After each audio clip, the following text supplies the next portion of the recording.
Cumprimento a amada igreja com a paz do Senhor Jesus. Abramos nossas Bíblias na Epístola de Paulo aos Gálatas, capítulo 1.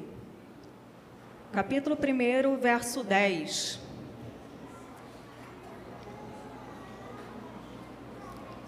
Aos Gálatas, capítulo 1, verso 10.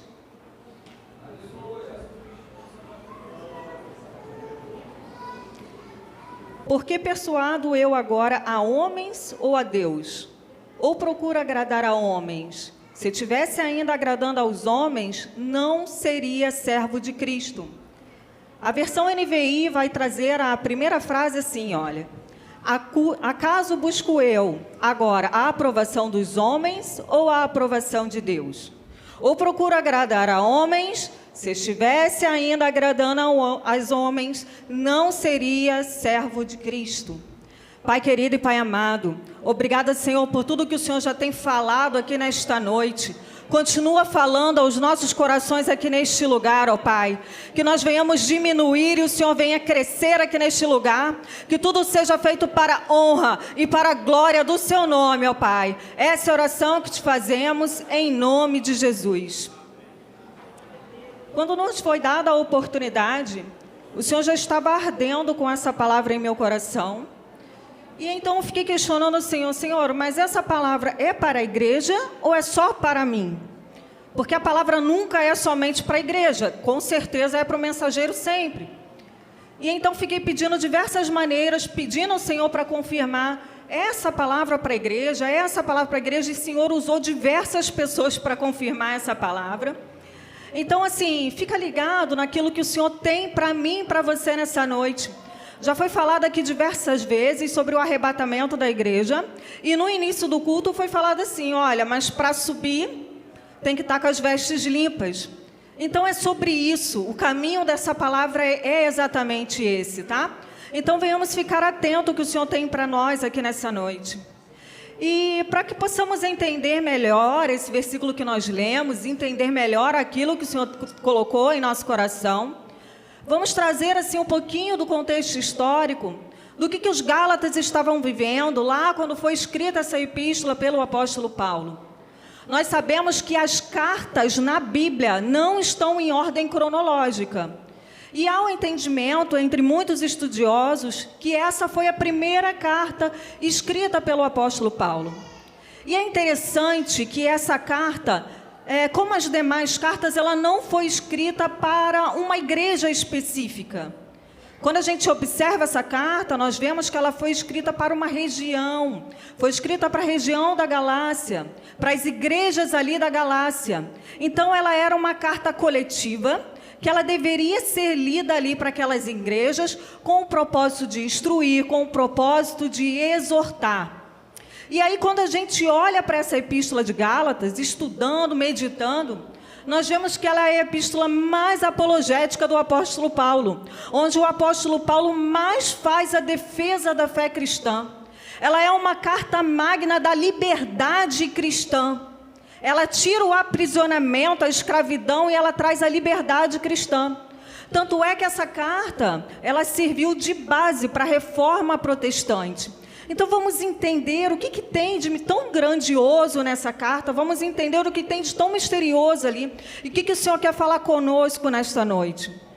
E aí nós vamos observar que Paulo, lá na sua primeira viagem missionária, ele visita a Galácia, e ele planta igrejas ali na Galácia. E aquelas igrejas, elas recebem o Evangelho de Cristo com muito entusiasmo. Então, eles receberam ali o Evangelho, Paulo plantou ali, então ele vai para outro local. E nisso que Paulo vai para outro local, ele sai da Galácia, os judeus, o judaísmo, ele começa a se infiltrar dentro da igreja.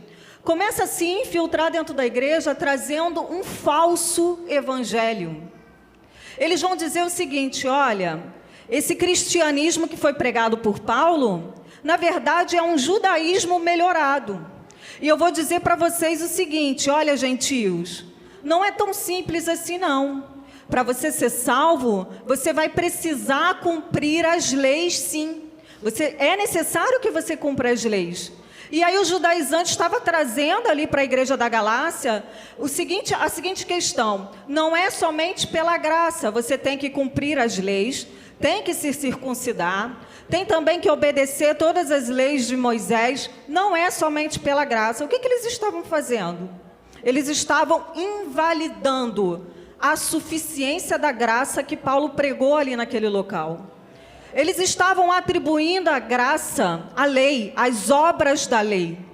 Irmãos, entendam uma coisa: a lei, ela não vai salvar. Como que funciona a lei? A lei, ela revela o pecado. O pecador, se sentindo condenado, ele vai atrás da salvação em Cristo Jesus, que é pela graça. Então a lei, ela vai apontar para Jesus.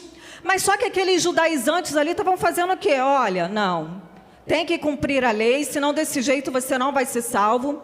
Eles estavam invalidando a maior obra da redenção, aquilo que Jesus Cristo fez na cruz do Calvário, para que eu e você pudéssemos ter o acesso à salvação. Então eles estavam invalidando isso, dizendo: não, é pela lei, tem que buscar a lei, é dessa forma. E então aí nós vamos ver o seguinte, que além disso, os judaizantes, eles vão acusar o apóstolo Paulo de estar agradando aos homens, de estar pregando um evangelho light, sabe?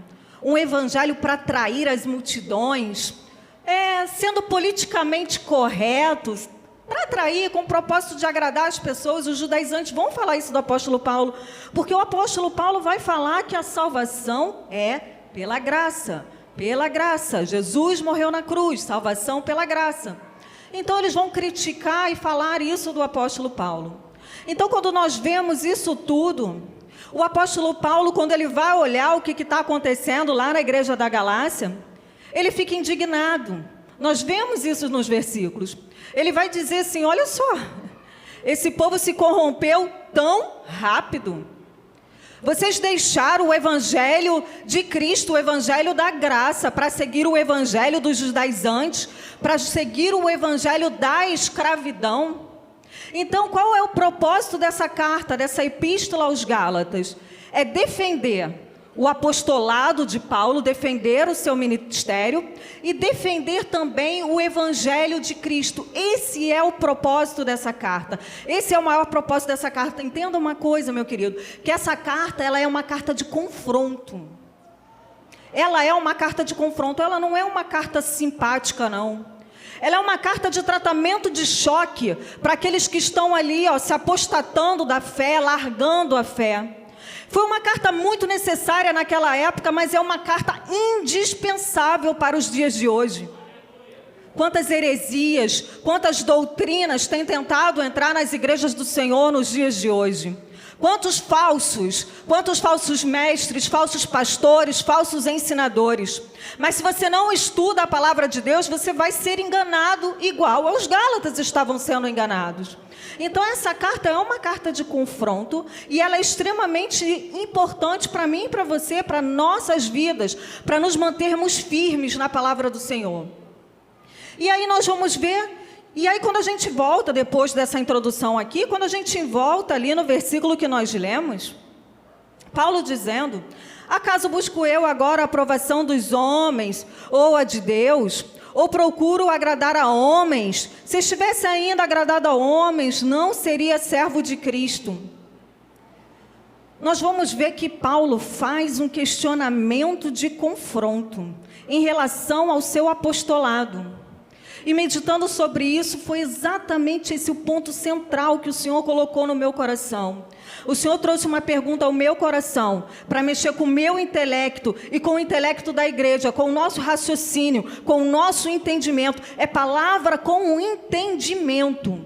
E a pergunta que ele trouxe para o meu coração, para que pudesse trazer tanto para mim, quanto para a igreja, é o seguinte: a quem nós estamos buscando agradar?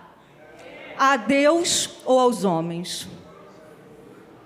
Como tem sido a nossa postura, o nosso comportamento? Estamos buscando agradar a Deus ou aos homens? E aí quando nós vemos o apóstolo Paulo, quando ele está sendo ali acusado de agradar aos homens, o apóstolo Paulo, ele se posiciona. Ele vai se posicionar. Ei, eu não estou preocupado com aplausos de ninguém, não. Eu não estou preocupado com popularidade. Eu não quero likes lá, não. Eu não estou preocupado com curtidas. Trazer uma palavra motivacional, não é isso que eu quero, não.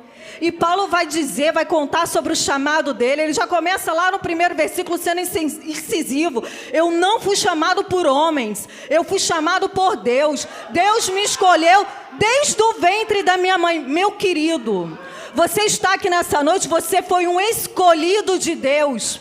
Valorize isso. É para Ele, é por Ele, tudo é dele. Não é para agradar aos homens, não. Então Paulo vai falar sobre a chamada dele. Olha só, quem me chamou foi Deus, não foi o homem, não. E ainda fui levado lá para a Arábia, para passar lá com ele 3 anos lá, num seminário intensivo, aprendendo sobre a palavra de Deus. E tem mais, quando eu aprendia sobre a doutrina das leis, eu estava lá nos pés de um homem, de Gamaliel, mas quando eu fui aprender sobre a doutrina do cristianismo, foi ele. Foi Ele quem me deu. Eu não fui revelado por homem nenhum, não. Eu não fui para a escola, não fui para a academia de letras, não, meu querido. Foi Ele.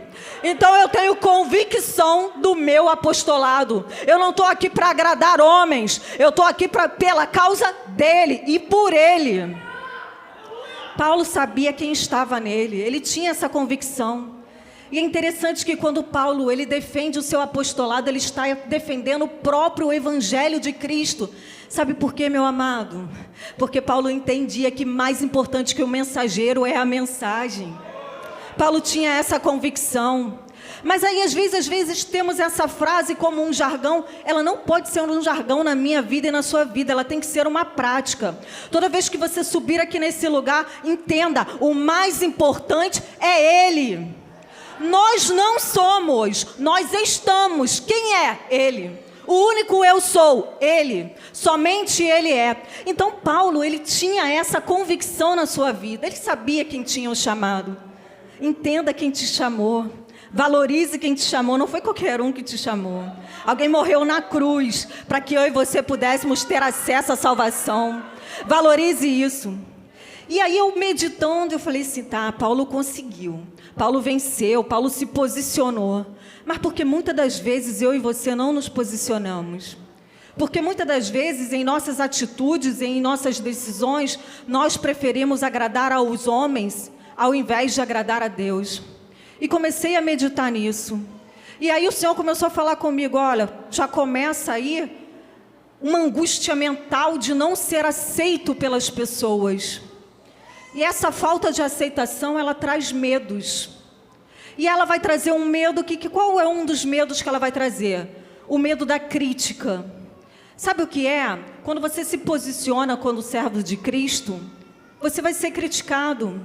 Porque vocês já perceberam o seguinte? Se eu falo que eu sou da Umbanda, ok. Se eu falo que eu sou do Candomblé, ok. Se eu falo que eu sou Hare Krishna, ok. Se eu falo que eu sou budismo, ok. Se eu falo tudo isso aí, não tem problema. Mas quando eu falo que eu sou cristão, opa! Os cristofóbicos se levantam. E eles vão vir sempre nos criticar. Então, como eu não quero problema para mim, eu quero agradar os homens, né? Não, eu prefiro não me indispor com ninguém. Não, Deus sabe, Senhor, o Senhor sabe que eu sou cristã, né? O Senhor sabe que eu te sirvo, que eu aceito a tua palavra. O Senhor sabe, tá bom. O Senhor saber, tá bom. Não tá bom. Não tá bom. O Senhor está dizendo para mim e para você nessa noite que não funciona assim. As pessoas têm que saber em quem nós cremos. As pessoas têm que saber quem você é. Até mesmo sem palavras, o seu testemunho tem que resplandecer a glória de Cristo. Você é sal da terra e luz do mundo. Paulo vai dizer aos filipenses que nós somos luzeiros neste mundo. Seja luz em meio às trevas. Seja luz. E aí nós vemos também o medo de quê? O medo de ser confrontado. Por que medo de ser confrontado? Porque quando eu e você, quando nós falamos, nos posicionamos como cristãos, nós estamos ali rodeados por uma nuvem de testemunhas. Então, todo o seu comportamento vai ser confrontado, tá? A todo momento. E aí nós temos esse medo, não. É melhor eu ficar aqui quietinho na minha, Eu vou agradando aos homens aqui, porque aí ninguém me confronta, ninguém vai falar assim, tá vendo? Esse é crente. Não, não, é melhor eu ficar assim. E aí a gente vai ver na Bíblia, né? Pedro, quando nega Jesus 3 vezes, ele está sendo confrontado ali naquele momento. Então, para não ter problema, não quero morrer, não quero ter problema nenhum. Não, eu não conheço. Quem é ele? Eu não conheço. Nunca tive com ele, não conheço.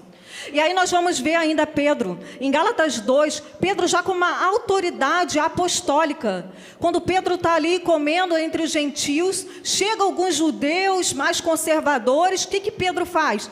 Sai de fininho, para quê? Para não causar uma má impressão ali entre aqueles judeus que tinham a convicção da lei. Então Pedro sai, né? Eu não quero causar uma má impressão, eu não quero ser confrontado com eles. Mas Paulo, o que Paulo faz? Paulo já exorta ele ali naquele momento, porque Paulo é aquele tipo de cristão que tem plena convicção de quem o chamou, tem convicção do céu de glória que estava esperando ele, então ele não tem travas não, ele faz o que tem que ser feito. Paulo vai lá, já chama a atenção de Pedro e conserta tudo ali naquele momento. Então nós temos esse tipo de medo, né? Medo de ser confrontado. Nós temos medo de ser perseguidos, né? A igreja do Senhor, quando falamos de cristianismo, somos perseguidos. E aí é um medo tão grande, não é melhor eu ser cristão só dentro da igreja. Lá no meu colégio, lá na minha faculdade, no meu trabalho, prefiro ficar no anonimato. O senhor sabe. O senhor já sabe que eu sou cristã. Aqui eu fico no anonimato, eu fico escondidinho. Porque é o medo de ser perseguido. Aí a gente vai ver Paulo escrevendo a Timóteo o seguinte, olha só, se você quiser servir a Cristo piamente, você será perseguido. O cristão que não está sendo perseguido, analisa a sua vida hoje. Não está sendo perseguido, alguma coisa está fora do eixo aí. Alguma coisa está fora do lugar. Será que você está mesmo diretamente agradando só a homens mesmo? Porque alguma coisa está fora do lugar. Porque o cristão, ele é perseguido, não tem jeito. E ainda existe o medo, sabe o quê? De perder as amizades. E quando eu falo perder as amizades, eu não estou falando só para os adolescentes, não. É juventude, é todos nós aqui, ó, para todos nós. E às vezes, por medo de perder as amizades, nós passamos a nos vestir, nos comportar, falar como os demais, para ser o quê? Para agradar aquele grupo, para agradar os homens. Eu não quero perder a comunhão aqui com esse grupo. Eu não quero perder, eu vou confrontar fulano, eu vou confrontar ciclano, não. Eu deixo a palavra de Deus de lado, eu quebro princípios, quebro regras da palavra de Deus para poder ser aceita ali naquele grupo. Não, porque se eu for aceita eu vou ter um local de destaque. Né? Seja também no trabalho, não. Me colocaram para assinar esse documento, então eu tenho que assinar, porque eu tenho que ser aceito, eu tenho que receber essa propina, eu tenho que fazer parte dessa corrupção, porque eu tenho que ser aceito, né? Assim que funciona. Mas aí em Provérbios vai dizer que o homem que teme, que teme ao homem, que tem o temor pelo homem, ele cai em armadilhas. É assim que funciona. Então, cuidado com essas armadilhas. E ainda existe, meu querido, sabe o quê? A síndrome da boazinha. É uma síndrome, se você pesquisar, existem livros que falam sobre isso. A síndrome da boazinha, sabe o que é? É aquela pessoa boazinha que tudo fala sim. Nunca fala não. Não consegue dar não para ninguém. Quebra princípios. Não, Senhor, o Senhor sabe por que eu estou falando sim, né? O Senhor me conhece o meu coração. Então, quebra tudo quanto é princípio. Olha só, você ser querido pelas pessoas não é errado. Quando isso não te faz quebrar princípios. Quando isso não te faz na contramão da palavra de Deus. Quando faz isso, está errado, sim. E aí nós vemos esses vários tipos de medos, essas coisas, esses medos que nos fazem andar na contramão, nos fazem a querer agradar a homens, ao invés de Deus, em nossas atitudes, comportamentos, decisões. Mas só que quando nós agradamos a homens, o que vai acontecer? O apóstolo Paulo vai nos responder. Mas se eu procuro agradar aos homens, não seria servo de Cristo. Não existe um meio termo. Não tem como ficar neutro. Ou eu agrado a Deus, ou eu agrado aos homens. Sabe, não dá para combinar. Eu vou fazer uma combinaçãozinha aqui. Horas eu agrado aos homens, quebro uns princípiozinhos ali, vou ali, oro, o Senhor perdoa. Horas eu agrado a Deus. Não funciona assim, meu amado. Nós temos que fazer a diferença.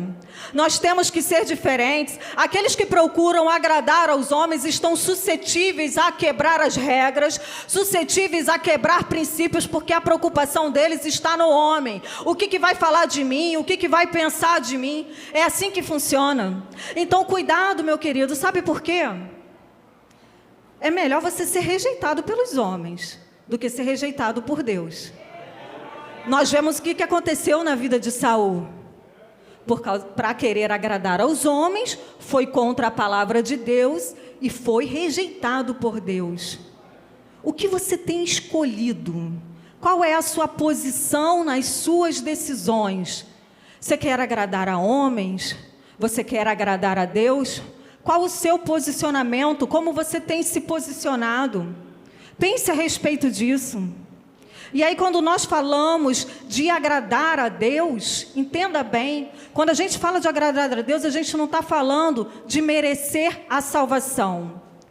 Porque, como foi falado, a salvação ela é pela graça, ela é um favor imerecido, nós não merecemos. Nada que eu e você faça, não funciona assim, eu vou comprar a minha salvação, eu vou merecer a minha salvação. Olha, eu não tenho Jesus não, mas eu estou doando carretas lá para Petrópolis. Ótimo, você tem um bom coração, parabéns para você, mas isso não compra a salvação, tá? Isso não garante a sua salvação. A salvação é o quê? O favor imerecido. E aí, quando nós pensamos assim, tá bom, então já que a salvação é um favor imerecido, não é uma moeda de troca, então eu posso andar de qualquer jeito.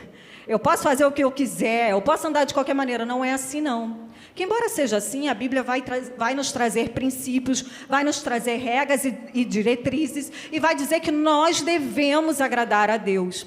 E aí, como que seria esse agradar a Deus? É a nossa fé, através do nosso temor, o andar com Deus, morrer para o pecado, porque agora somos uma nova criatura, é buscar a santificação sem a qual ninguém verá a Deus, é estar constantemente de acordo com a palavra de Deus, é ter Cristo em nós. E aí, quando eu falo constantemente, eu quero dizer o seguinte, é estilo de vida. Agradar a Deus é um estilo de vida. Por que eu cito estilo de vida? Porque não pode ser momentâneo. Eu agrado a Deus só no momento de dificuldade. Eu agrado a Deus quando eu estou enfermo e estou precisando de uma cura. Eu agrado a Deus porque eu quero casar e eu preciso que Ele esteja na frente do meu casamento. Eu agrado a Deus porque eu preciso de um carro, eu preciso de uma carro. Senhor, eu preciso de emprego, então eu vou lá e agrado a Deus. Estou na igreja constante, é 24 horas e eu estou ali. Mas não pode ser assim. Adorar, agradar a Deus é estilo de vida, tem que ser constante. Constante, constante, constante. E para concluir, fica essa pergunta de confronto para mim e para você. A quem você tem agradado? Mas analise profundamente. Não pense assim, de qualquer jeito, não. Analise profundamente. Quando alguém te questiona alguma coisa e você vai responder, a sua resposta está agradando a quem? A Deus ou aos homens? Quando alguém tem alguma dúvida, precisa da sua opinião, a sua opinião está agradando a quem? A Deus ou aos homens? Diante de uma decisão, essa decisão está agradando a Deus está agradando a quem? A Deus ou aos homens? Como tem sido o seu comportamento? Se posicione como o apóstolo Paulo. O apóstolo Paulo, ele não estava mais preocupado com o ego dele, ele se preocupava com o ego quando era do homem da lei, mas agora ele era homem de Deus. Ele não estava mais se importando com a opinião dos outros, se achava ele justo, se achava que ele estava causando uma boa impressão ou não. Ele não estava preocupado com isso, porque Cristo vivia nele. Ele vai dizer, olha, eu já fui crucificado com Cristo, não vivo mais eu, Cristo vive em mim. Se posicione porque ainda dá tempo. Não seja rejeitado por Deus, porque Deus não é aquela coisinha boazinha que todo mundo fica passando a mão, não. Ele é justo. Não seja rejeitado por Ele. Se posicione hoje, sabe por quê? Porque ainda um pouquinho de tempo, o que há de vir virá e não tardará. Jesus está voltando. A quem você está querendo agradar? A Deus ou aos homens? Eu agradeço a minha oportunidade em nome de Jesus. A graça de Deus revelada em Cristo Jesus, meu Senhor. Ao mundo perdido é dada por Deus de infinito favor. Graça,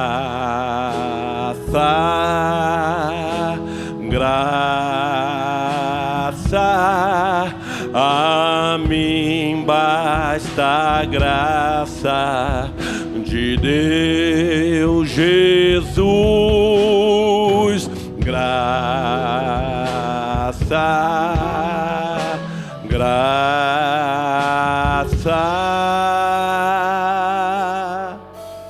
a graça eu achei em Jesus. Favor de Deus, favor que eu não merecia, favor que talvez eu não estava nem pensando nele, mas a Bíblia diz que para isso se manifestou o Filho de Deus, para salvar o homem do pecado. E em que se traduz, pastor, essa graça? A Bíblia diz que Deus olhou do céu, querido, olhou para a face da terra e não viu um justo sequer. E a Bíblia diz que Deus amou um mundo que estava perdido, um homem que estava distanciado. E o que ele faz para resgatar esse homem? Ele tem uma atitude de graça, um favor que eu e você não merecíamos. A Bíblia diz que ele deu o seu Filho unigênito, para que todo aquele que nele crê não pereça, mas tenha vida eterna. E nós ouvimos muito bem a palavra que foi dita nesta noite. Palavra essa que fala de uma maneira muito entendível a quem ainda não é evangélico, a quem está afastado do caminho do Senhor, e também a nós, servos de Deus, que nós somos todos fruto da graça maravilhosa, a graça salvadora. E hoje é colocado diante de nós, mediante a palavra que a irmã Gráucia leu, uma questão muito séria: a quem você está preocupado em agradar? A Deus ou aos homens?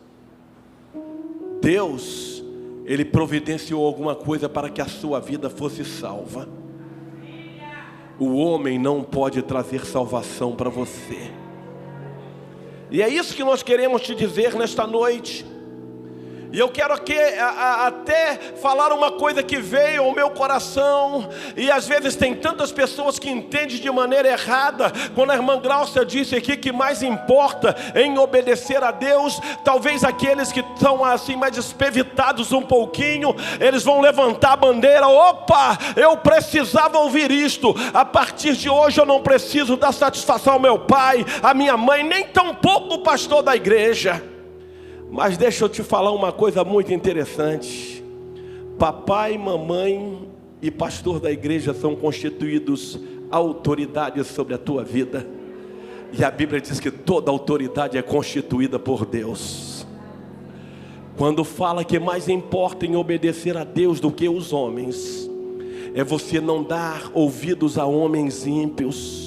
Há homens que vão te incentivar: ei, continua nessa vida, rapaz, você não deve satisfação a ninguém, pode continuar, depois você pede até perdão a Deus, Ele vai te perdoar. Isso aí, passa uma borracha em cima e começa tudo de novo. Não funciona assim, porque Deus está olhando tudo, Deus está olhando tudo.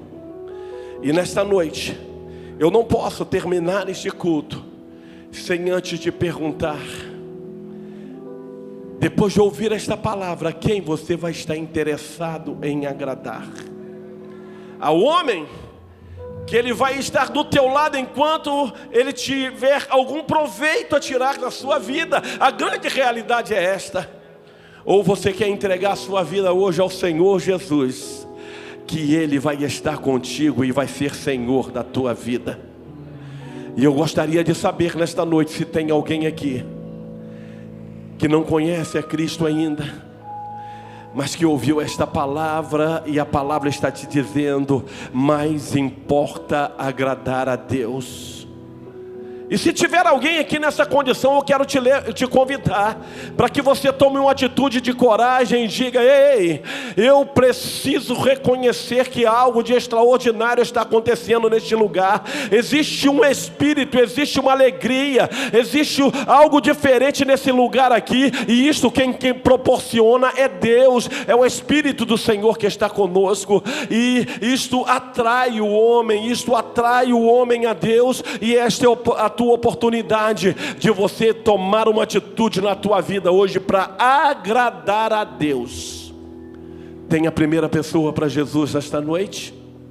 Ou talvez você, que a circunstância da vida bateu, a circunstância da vida chegou, você se embaraçou e perdeu a sua caminhada, tropeçou, caiu, se machucou. Mas hoje o Senhor está te dizendo: mas importa agradar a Deus. E se você quiser voltar hoje, você volta para o caminho do Senhor. Tem alguém para Jesus aqui hoje? Tem alguém que gostaria de reconciliar a sua vida com Deus? Tem alguém que gostaria de receber a salvação em Cristo Jesus? Porque a maneira de nós agradarmos a Ele é entregar a nossa vida a Ele e dizer: eu estou procurando te agradar, ó Senhor. Tem alguém para Jesus nesta noite? Eu não vou alongar o apelo. A mensagem foi muito clara. E nós vamos estar aqui como igreja de portas abertas para receber a tua vida aqui quando você desejar entregá-la ao Senhor Jesus. Pela última vez, vou perguntar nesta noite: tem alguém?